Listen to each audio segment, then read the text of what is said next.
டிடிசியில் 10ஆம் வகுப்பு கணக்கில் 3வது சாப்டர் இயற்கணி தான். எடுத்துக்காட்டு 3.9 நம்ம இந்த வீடியோவில் பார்க்க போகிறோம். இதில் கொஸ்டின் என்ன அப்படின்னா, முதல் எண்ணின் மும்மடங்கு, இரண்டாம் எண் மற்றும் மூன்றாம் எண்ணின் இருமடங்கு ஆகியவற்றின் கூடுதல் 5. அதாவது முதல் இந்த கணக்கை பொறுத்த வரைக்கும் முதல் எண், இரண்டாம் எண், மூன்றாம் எண்ணுன்னு ஒரு 3 பேரை சொல்றாங்க.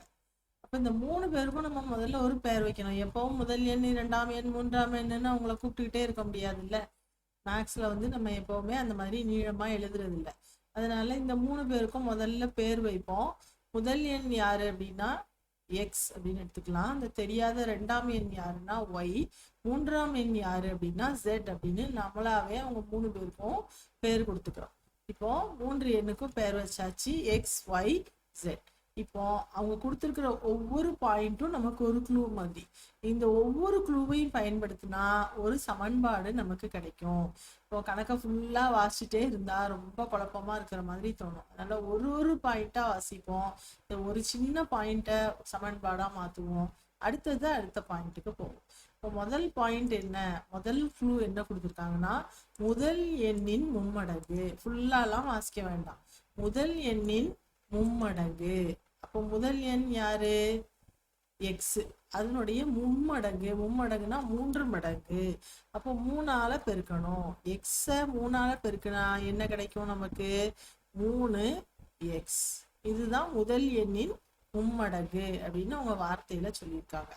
இது கூட அடுத்த என்ன சொல்றாங்க, ரெண்டாம் எண் மற்றும் மூன்றாம் எண்ணின் இருமடங்கு ஆகியவற்றின் கூடுதல். முதல் எண்ணோட மும்மடங்கு எழுதிட்டோம். அப்புறம் ரெண்டாம் எண்ணை எதுவுமே செய்ய சொல்லல, அப்படியே சொல்லிட்டாங்க. கடைசியில என்ன சொல்லியிருக்காங்க, மூன்றாம் எண்ணின் இருமடங்கு. அப்ப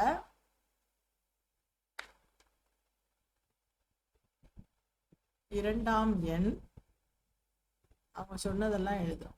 முதல் எண்ணின் மும்மடங்கு, இரண்டாம் எண், அப்புறம் மூன்றாம் எண்ணின் இருமடங்கு.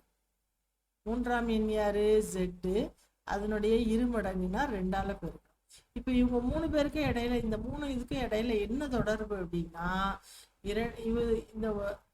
இந்த எல்லா எண்களையும் எழுதி இவற்றினுடைய கூடுதல் அப்படின்னு சொல்றாங்க.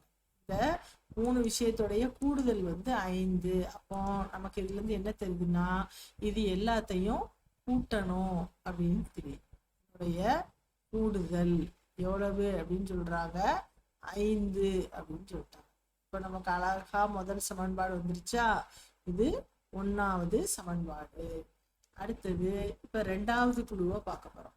முதல் எண் மற்றும் மூன்றாம் எண்ணின் மும்மடங்கு ஆகியவற்றின் கூடுதல். முதல் எண் மற்றும் மூன்றாம் எண்ணின் மும்மடங்கு ஆகியவற்றின் கூடுதல். இப்ப முதல் எண் யாரு,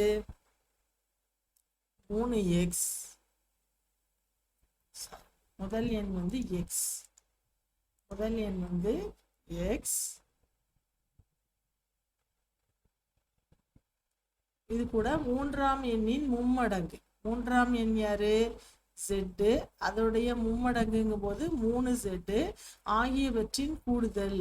இது ரெண்டுனுடைய கூடுதல் அப்படிங்காங்க. அப்ப இது ரெண்டுக்கு இடையில நம்ம பிளஸ் போடணும்.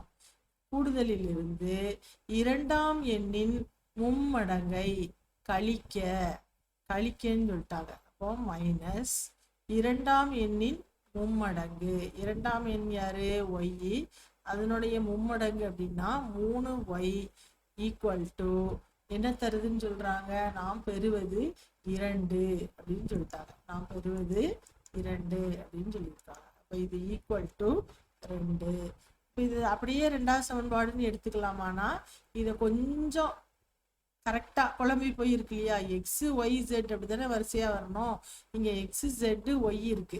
இந்த வரிசையை கரெக்டா அடுக்கிட்டு அதுக்கப்புறம் நம்ம நம்பர் போட்டோம் அப்படின்னா நமக்கு இந்த கணக்கை செய்யறது ஈஸியா இருக்கும். இப்ப அடுக்கும் போது என்ன நடக்கும், இத அடுக்கி எழுதுனேன் அப்படின்னா எக்ஸ் முதல்ல வந்துடும், மைனஸ் 3y பிளஸ் 3z. ஒண்ணுமே பண்ணல நான் இதுல. XYZ வரிசையை மாற்றி எழுதியிருக்கேன், அவ்வளோதான். Equal to 2. இதை ரெண்டாவது சமன்பாடு அப்படின்னு எடுத்துக்கலாம். இப்போ மூணாவது க்ளூ கிட்ட போகிறோம். எடுத்து மூணாவது சமன்பாடு உருவாக்க போகிறோம். மூணாவது க்ளூ என்ன சொல்லுது? முதல் எண்ணின் இருமடங்கு. அப்படியே கண்ணை மூடிட்டு என்ன பண்ணிடலாம்? முதல் எண்ணின் இருமடங்கு x உடைய 2 மடங்கு மற்றும் இரண்டாம் எண்ணின் மும்மடங்கு மற்றும் இரண்டாம் எண்ணின் மும்மடங்கு ஆகியவற்றின் கூடுதல் சொல்லிட்டாங்க. அப்ப இரண்டாம் எண்ணின் மும்மடங்கு, இரண்டாம் எண் யாரு? y. அதோடைய மும்மடங்குனா 3y. இதனுடைய கூடுதலிலிருந்து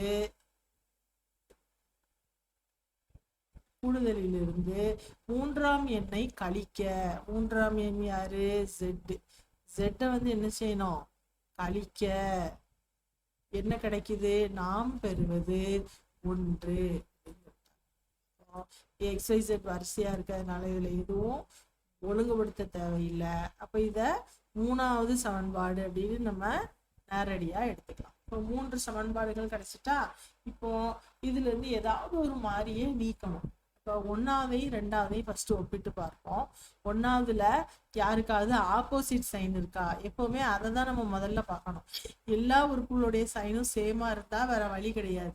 ஆனா யாருக்காவது ஆப்போசிட் சைன் இருந்தா அதுதான் நம்ம முதல்ல புரிய வைக்கணும். இப்போ 1ஆவதையும் 2ஆவதையும் ஒப்பிட்டு பார்க்கும்போது y வந்து இதுல பிளஸ்ல இருக்கு, இதுல இந்த 3y மைனஸ்ல இருக்கு. இப்போ இது எனக்கு வசதியா இருக்கும் அப்படின்னு நம்ம தேர்ந்தெடுக்க போறோம். இதுல y, இதுல 3y. அப்ப இதையும் நம்ம 1ஆவது சமன்பாட்டுல இருக்க y 3y ஆக்கணும். அப்ப அதுக்கு நான் என்ன செய்யணும்? 3ஆல பெருக்கணும். 1ஆவது சமன்பாட்டை 3ஆல பெருக்க போறேன். 1ஆவது சமன்பாடு பெருக்கல் 3 என்ன தரும்? 3 பெருக்கல் 3x 9x.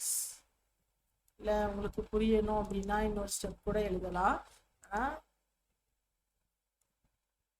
நேரடியா திரும்ப திரும்ப எழுதிட்டே இருக்கிற மாதிரி இருக்கும், அதனால அப்படியே எழுதுறேன். பிளஸ் 3 பெருக்கல் y 3y பிளஸ் 3 பெருக்கல் 2 6z ஈக்குவல் டு 3 பெருக்கல் 5 15. இப்ப 2ஆவது சமன்பாட்டை பாருங்க. என்னுடைய குறி யாரு? 3y. இங்க பிளஸ் 3y இருக்கு. 2ஆவது சமன்பாட்டுல மைனஸ் 3y எனக்கு வசதியா இருக்கு. இப்ப நான் எதுவுமே பண்ண வேண்டாம், அப்படியே எழுதிக்கலாம். 2ஆவது சமன்பாடு எதுவும் பண்ணலைன்னா என்ன அர்த்தம்? 1ஆல பெருக்கிறேன்னு அர்த்தம், அவ்வளவுதான். அப்ப x minus 3y plus 3z equal to 2. இப்போ y ரெண்டும் ஆப்போசிட் குறியீடா இருக்கிறதுனால இது என்ன பண்ணிடலாம்? அப்படியே கூட்டிடலாம். சேம் குறியீடுனா கழிக்கணும், ஆப்போசிட் குறியீடுனா கூட்டணும் அப்படின்னு நம்ம சொல்லியிருக்கோம். அதனால இங்க வந்து கூட்டல்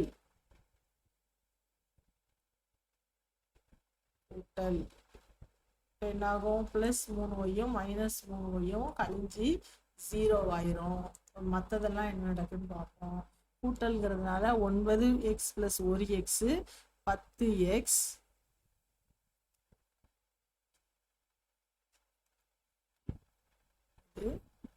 10x இங்க பிளஸ் 9z ஈக்குவல் டு 17. இது நம்ம என்ன எடுத்துக்கலாம்? 4ஆவது சமன்பாடு அப்படின்னு எடுத்துக்கலாம். இப்போ இதே மாதிரி எக்ஸும் ஜெட்டும் வச்சு இன்னொரு சமன்பாடு உருவாக்கணும். இப்போ நான் முதல்ல எது ரெண்டையும் பயன்படுத்தினேன்? 1ஐயும் 2ஐயும் பயன்படுத்தினேன். இப்போ என்னோட அடுத்த சாய்ஸ் வந்து 1ஐயும் 3ஐயும் பயன்படுத்தலாம், அல்லது 2ஐயும் 3ஐயும் பயன்படுத்தலாம். இப்போ இங்க நான் ஒய்யை நீக்கியிருக்கேன். இப்போ என்னுடைய அடுத்த இதுலையும் நான் ஒய்யை தான் நீக்கணும். இங்க ஒய்யை நீக்கிட்டு அடுத்த ஸ்டெப்ல நான் எக்ஸையோ ஜெட்டையோ நீக்கணும்னா அது எந்த பிரயோஜனமும் கிடையாது. முதல் ஸ்டெப்ல யாரை நீக்கணுமோ அதே மாதிரியே தான் 2ஆவது ஸ்டெப்லையும் நீக்கணும். அப்பதான் அது நமக்கு பிரயோஜனமா இருக்கும். இப்போ இங்க ஒய்யை நீக்கினதுனால இங்கேயும் ஒய்யை தான் நீக்கணும். அப்போ இந்த சமன்பாடுகளை பார்க்குறேன்னா இங்க பாருங்க, 2ஆவது சமன்பாட்டுல மைனஸ் 3y இருக்கு, மூணாவது சமன்பாட்டில் ப்ளஸ் 3y இருக்கு. அழகா ரெடிமேடா கழிக்கிறதுக்கு வசதியா இருக்கு. அப்ப நான் என்ன பண்ணுவேன், ரெண்டாவது சமன்பாட்டையும் மூணாவது சமன்பாட்டையும் அப்படியே எழுதிடலாம். சரியா? ரெண்டாவது சமன்பாடு X minus 3y plus 3z. ரெண்டாவது சமன்பாடு X minus 3y plus 3z equal to 2. 3z equal to 2. இப்போ மூணாவது சமன்பாட்டை அதுக்கு கீழே எழுத போறோம்.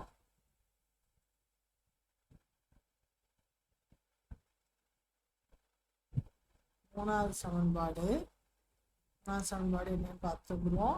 2x plus 3y minus z equal to 1. 2x plus 3y minus z equal to 1. சரிதானு பார்த்துட்டு வந்துடுவோம். கரெக்டா? ஓகே. இப்போ ஒய்யும் மைனஸ்ல இருக்கு, பிளஸ்லையும் மைனஸ்லையும் எதிரெதிர் குறியீட்டுல இருக்கிறதுனால நான் என்ன பண்ண போறேன், எதிரெதிர் குறியீடுனா கூட்டல், ஒரே குறியீடுனா கழித்தல். மறக்கவே கூடாது. ஒரு எதிரெதிர் குறியீடு கூட்டல். இங்க பிளஸ் ஒய்யும் மைனஸ் ஒய்யும் கழிஞ்சு 0 ஆயிரும். இப்போ எக்ஸ் பிளஸ் 2x கூட்டல் தானே. அப்போ இங்க ஒரு எக்ஸ் பிளஸ் 2x 3x ஆயிரும். இங்க 3z மைனஸ் z வந்து பிளஸ் 2z. ஏன் பிளஸ் போடுற, இந்த 3 வந்து பெரிய நம்பர், அது பிளஸ்ல இருக்கு, அதனால அதனுடைய குறியீடை தான் எப்பவும் இங்க போடணும். இது நம்ம முழுக்கள் படிக்கும் போது படிச்சிருக்கோம். 2 + 1 3. இப்போ 3x + 2z ஈக்குவல் டு இந்த 5வது சமன்பாடு. இப்போ 4ஐயும் 5ஐயும் கம்பேர் பண்ணி பார்க்கணும். 4ல 10x + 9z இருக்கு, இதுல 3x + 2z இருக்கு. இப்போ என்ன பண்ணலாம், 10x + 9z இருக்கு.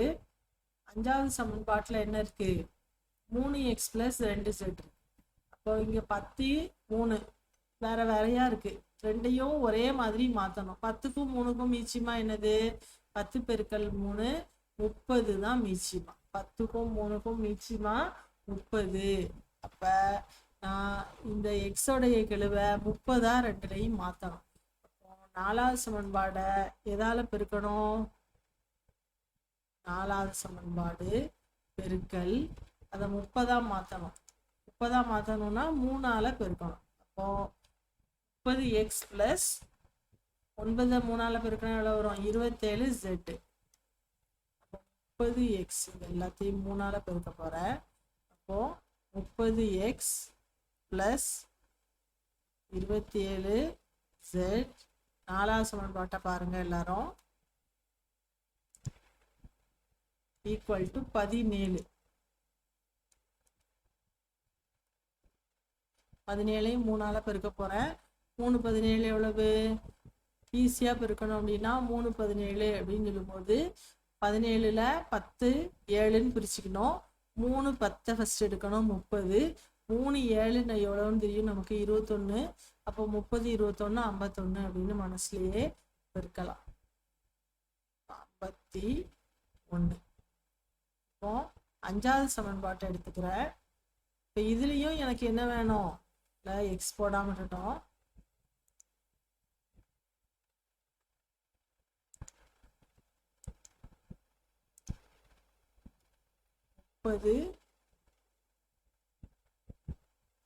x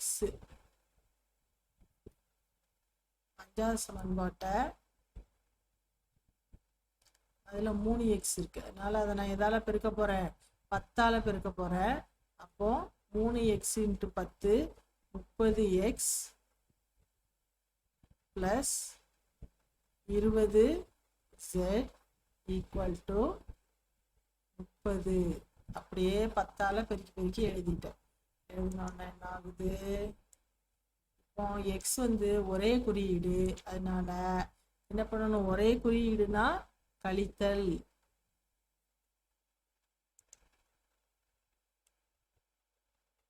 ஒரே குறியீடுனா கழித்தல். கழித்தல்னாலே ரெண்டாவது வரிசையில சைனை மாற்றணும். மைனஸ், இங்கே மைனஸ், இங்கேயும் மைனஸ். இப்போ என்னாகும்? இந்த -30 + 30 கழிஞ்சி 0 ஆயிரும். 27 - 20 எவ்வளவு? 7. 7 z ஈக்குவல் டு 51 - 30 வந்து 21. இப்போ z equal to 21/7 equal to 3. z equal to 3 அப்படின்னு முதல் ஆன்சர் வந்துருச்சு. இப்போ இதை எடுத்துட்டு போய் நம்ம 5ஆவது சமன்பாட்டில் பிரதியிடலாம். z ஈக்குவல் டு 3 என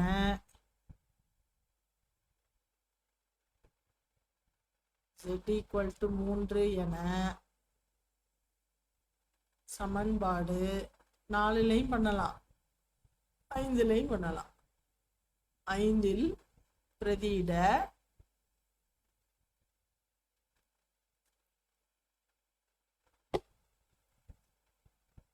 (3x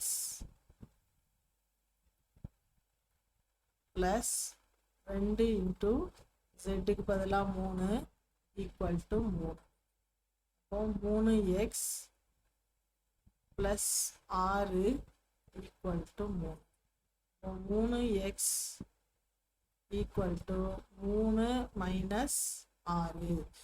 3x equal to -3.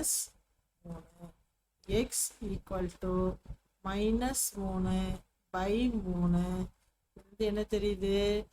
x equal to -1. ரெண்டாவது ஆன்சர் வந்துருச்சா? இப்போ மூணாவது ஆன்சருக்கு போகலாம். மூணாவது ஆன்சர் என்ன கண்டுபிடிக்கணும்? பாக்கி ஒய். இப்போ ஒய் இருக்கிற ஒரு சமன்பாட்டை எடுத்து தான் நம்ம இதை பண்ண முடியும். ஒய் இருக்கிற சமன்பாடு எது? முதல் கட்டமாகவே ஒய்யை நம்ம நீக்கிட்டோம். அதனால 1, 2, 3 இதில் எதை வேணா எடுத்து ஒய்யை கண்டுபிடிக்கலாம். இப்போ ஒன்றாவதையே நம்ம எடுத்துக்கிறோமே. ஒன்றாவது எடுத்துக்கிட்டோம் அப்படின்னா 3x + y + 2z equal to 5 அப்படின்னு இருக்கு. ரெண்டாவது சமன்பாடு வந்து x + 3z 3y + 3z equal to 2. இப்போ நம்ம x ஈக்குவல் டு 1 மற்றும் z ஈக்குவல் டு 3 என ஏதாவது ஒண்ணுல பிரதியிட வேண்டிதான். இப்போ ரெண்டாவது சமன்பாட்டை எடுத்துக்கிடும். x equal to -1 z equal to 3. x equal to -1 z equal to 3 என ஒன்றில் எது வேணா எடுத்துக்கலாம், நம்ம சாய்ஸ் தான். இந்த சமன்பாட்டில் செஞ்சா ஈஸியா இருக்கும் போல எனக்கு தோணுது அப்படின்னு நீங்க நினைச்சீங்க அப்படின்னா அந்த சமன்பாட்டை நீங்க எடுத்துக்கலாம். எதுல செஞ்சாலும் சேம் ஆன்சர் தான். நான் இப்போ 1ன்னு எழுதினதுனால 3x + y + 2z equal to 5 அப்படின்னு எழுதுறேன். 3x 3 × x வந்து -1 + y + 2z +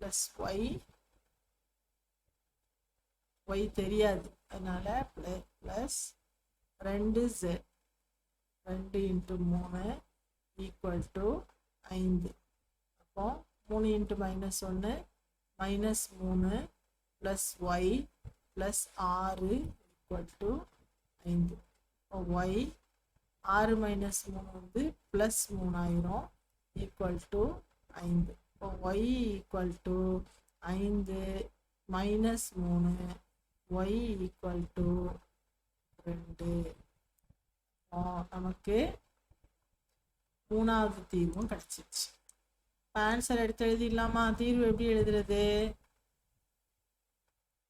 தீர்வு எப்படி எழுதுவீங்க? x equal to -1, y equal to 2, z equal to 3 அப்படின்னு எழுதிடலாமா? கொஸ்டின்ல என்ன கொடுத்துருக்காங்க நம்மளுக்கு? அவங்க சொன்னதுல எக்ஸ் ஒய் செட் எதுவுமே கேள்வியில கிடையாது. கேள்வியில இருக்கிறது யாருன்னா முதல் எண், இரண்டாம் எண், மூன்றாம் எண். அப்போ ஆன்சரையும் நம்ம என்ன செய்யணும்? நம்ம வச்ச எக்ஸ் ஒய் செட்டு தான் பேரு. அதெல்லாம் எடுத்துட்டு ஆன்சரை அவங்க சொன்ன மாதிரி கொடுத்தா சிறப்பா இருக்கும். X equal to Y equal to set equal டுன்னு எழுதலாம். ஆனா இப்படி எழுதுறது தான் கரெக்டான முறையா இருக்கும். அப்போ முதல் எண்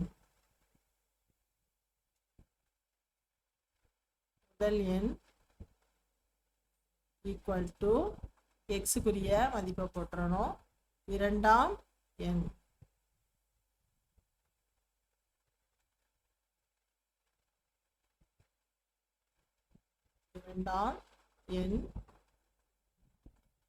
ஈக்குவல் டு 2.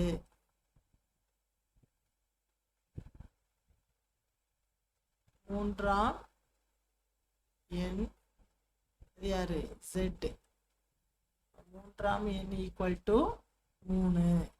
இதுதான் தீர்வு. இல்லை எனக்கு தெரியாம நான் x equal to Y equal to set equal டுன்னு எழுதிட்டேனாலும் நம்ம பயப்பட வேண்டாம். ஆனால் இந்த மாதிரி தீர்வு எழுதுறதுக்கு நம்ம பழகணும். Thank you students. சம் எக்ஸ்பிளைன் பண்ணது உங்களுக்கு ஈஸியாக இருந்ததுன்னா சேனலை லைக் பண்ணுங்க, ஷேர் பண்ணுங்க உங்கள் ஃப்ரெண்ட்ஸுக்கு. சேனலை சப்ஸ்கிரைப் பண்ணுங்க. இன்னும் நிறைய வீடியோஸ் இந்த சேனலில் போடுவோம். பர்டிகுலராக இப்போ உங்களுக்கு ஏதாவது ஒரு கணக்கு எனக்கு இப்போ ஆன்சர் வேணும், இந்த அல்ஜிப்ரா இல்லாத வேற சாப்டர்ல இல்லை வேற கிளாஸ்ல இருக்கிறவங்க, தமிழ் மீடியம், இங்கிலீஷ் மீடியம், எந்த வகுப்பாக இருந்தாலும் பரவாயில்ல, எந்த கிளாஸ் மேக்ஸாக இருந்தாலும் பரவாயில்ல, எனக்கு இந்த பர்டிகுலர் கொஸ்டினுக்கு ஆன்சர் வேணும் அப்படின்னு நினச்சிங்கன்னா கமெண்ட்ல இந்த கிளாஸ்ல இந்த வகுப்பு இந்த இத்தனையாவது கணக்கு, அந்த எக்ஸாம்பிள்னா எக்ஸாம்பிள் 3.2 இல்லை 5.7 இல்லைன்னா எக்ஸசைஸ்னா எக்ஸசைஸ் நம்பர், கொஸ்டின் நம்பர் போட்டீங்க அப்படின்னா அந்த சம்ம நான் உங்களுக்கு இந்த சீரீஸ் ஆஃப் வீடியோஸ்க்கு இடையிலேயே நான் உங்களுக்கு நீங்கள் கமெண்ட் போட்டதுலேருந்து இமீடியட்டாக நான் உங்களுக்கு அந்த வீடியோ போஸ்ட் பண்ணுவேன். உங்களுக்கு யூஸ்ஃபுல்லாக இருக்கும். Thank you students.